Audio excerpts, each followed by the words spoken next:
बिस्मिल्लाहिर्रहमानिर्रहीम। आज का सवाल ये है कि क्या ज़मीन गिरवी रखना जायज़ है और क्या गिरवी रखी हुई ज़मीन से फ़ायदा उठाना जायज़ है।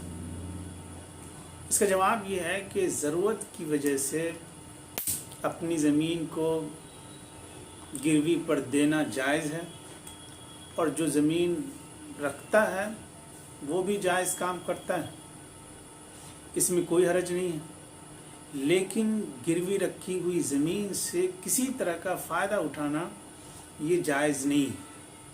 आजकल होता ये है कि जो शख्स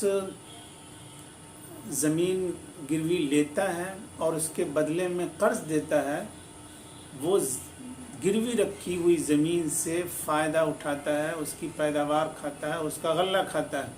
ये शरअन नाजायज़ है।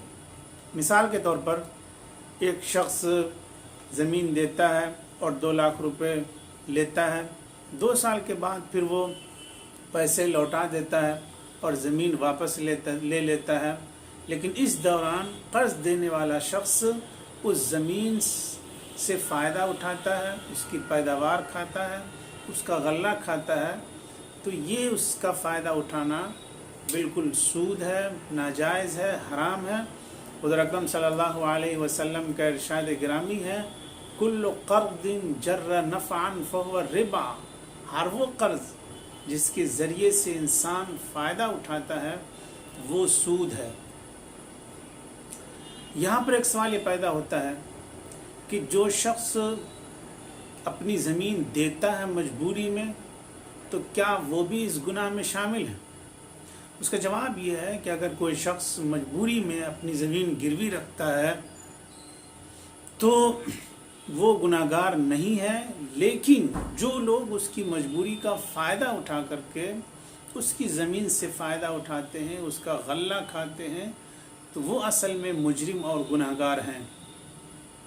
लेकिन अगर कोई ज़मीन गिरवी पर देता है और दूसरा शख्स ज़मीन लेता है और वो कर्ज़ देता है, लेकिन वो ज़मीन से कोई फ़ायदा नहीं उठाता है, उसका कोई इस्तेमाल नहीं करता है, बल्कि एक पीरियड के बाद वो ज़मीन वापस कर देता है और अपने पैसे वापस ले लेता है, तो शरअन इसमें कोई हरज नहीं है, बल्कि एक तरह से कार खैर है, एक मजबूर आदमी की मदद और ताउन है और अल्लाह तबारक व तआला के नज़दीक इसका अज्र है।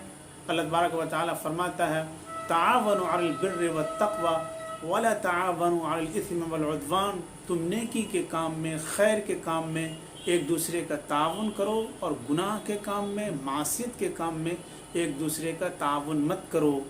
तो मजबूरी के वक्त किसी को कर्ज़ देना, पैसे देना, ये भी बड़ा सवाब है, इसलिए इसका अज्र अल्लाह तबारक व तआला के नज़दीक मिलेगा।